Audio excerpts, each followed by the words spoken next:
We know that urgent testing is underway after a Victorian man tested positive to COVID-19. The man in his 30s is a returned traveller who arrived in Australia recently. Let's bring in now political consultant Jim Middleton. Jim, this all unfolding in your home state. Just going over what we know, the man arrived in Victoria on the 4th of May. He developed symptoms on the 8th of May and got tested yesterday, the 10th of May. So that's at least a couple of days before being tested that he was symptomatic, perhaps up to 6 days of being there in Victoria while being infectious. This, of course, is all being investigated now by our health authorities. They're also going to be looking, no doubt, very closely at the South Australian hotel quarantine situation, because we know he spent 14 days in quarantine in that state. Indeed. Good afternoon to you, Ash. Look, it's very early days as far as this is concerned. We don't know at this point whether there was a problem with the South Australian hotel quarantine system or whether this gentleman has acquired COVID-19 since then. But yes, all those questions are very serious and must be asked. There are similarities with cases that we've seen recently, individual cases that we've seen recently in Western Australia and in New South Wales. One thing I would say, though, is that quite clearly this is going to be a very significant test as to just how good Victoria's contact tracing system is now compared with what it was at this time last year, where it was very seriously found wanting, as we know. But very early and very hard to tell whether it's a problem with South Australia's hotel quarantine system or whether it's something that this gentleman has picked up subsequent to returning to Victoria. But it's not entirely surprising that this should be occurring. As I said, we've seen this happening similarly in Western Australia and most recently in New South Wales. It's one of the problems that we will face over coming months with containment of the virus. And as I say, a significant test, though, of Victoria's current contact tracing system.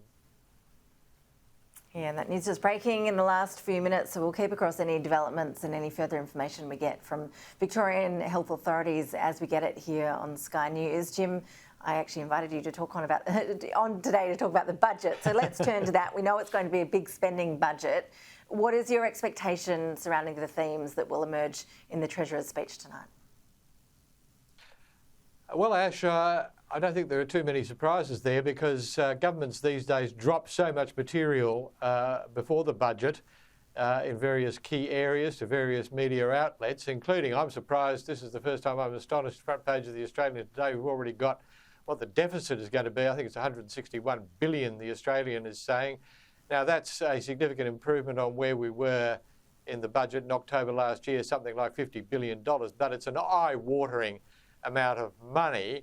What we don't know yet, and I'm not sure that it will in fact be revealed by the budget either, is what the budget repair process will be. At the moment, it seems that all the initiatives that are being talked about, tens of billions of dollars here, there and everywhere, are being funded by debt. Now, that's all very well in a situation where money is very cheap, interest rates are very low, but in the future, interest rates will rise and money will become more expensive, and then that will mean that either the budget repair process is pushed even further out or we'll have to find the money from elsewhere, which means either cutting the budget yet again or raising taxes. Now, this government has shown itself distinctly averse to any form of tax reform, and I dare say it will not be suggesting anything like that through to the next election.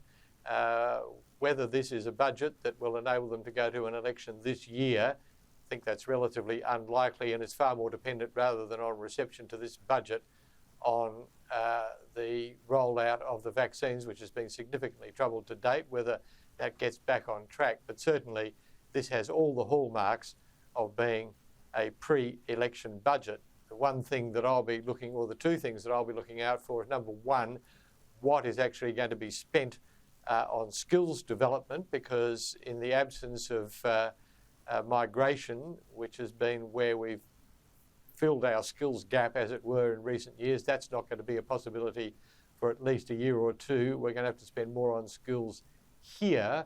And if we do, the question is whether this will be a temporary measure to get us over the hump before skilled migrants can arrive again, or whether it's something long-term and permanent, which means that we have more autonomy over our workforce than we currently do. The other big thing I think we'll be looking for is the question of what exactly this budget does for women. The indications from polling is that the government does have a larger or smaller problem with women. We know some of the measures that are being talked about in terms of women's safety. There'll be questions too about women's health and women's employment over the longer term, and that was something that was missing in last October's budget, made the government very vulnerable. Anthony Albanese seized on it in his budget reply. The government recognises it's got a problem, but it will be interesting to see just the extent to which they address it and whether it will satisfy those women in the community who think they're being ignored to date. Yeah, and when you look at the sort of approach that the opposition is likely to take to this, do you think that big spending budget does mean that it is a lot harder for an opposition to really sink its teeth into an attack? It is much, much more difficult. In fact, I was thinking about this morning, and it seems to me that the Labor Party is very much in the position that the Liberal Party was in back in the early 1980s when Paul Keating and Bob Hawke effectively stole their thunder, deregulating the economy, opening it up. What could the opposition, John Howard and Andrew Peacock in those days, say, except that we would have done a bit more and a bit faster? And that's effectively what Anthony Albanese is saying at the moment. It doesn't leave the opposition with an easy way out. One thing that I'm actually quite pleased about, it, but it's not made things easy for the Labor Party, is that we've got this debt and deficit nonsense off our backs. This is something that should have been dealt with and should have disappeared 4 or 5 years ago, and we're not going to have that as an issue now. But that is, while that's something that Labor does not now have to deal with, nor indeed does the government. It's thrown that overboard. And so that too makes it more difficult, I think, for an opposition, and particularly difficult for Anthony Albanese to make headway, I think, into the future, unless we have more very significant shortcomings, not with the budget, but indeed with the rollout of the vaccines. Jim Middleton, live for us there in Melbourne. Appreciate your analysis as always. Thank you. Always good to talk to you, Ash.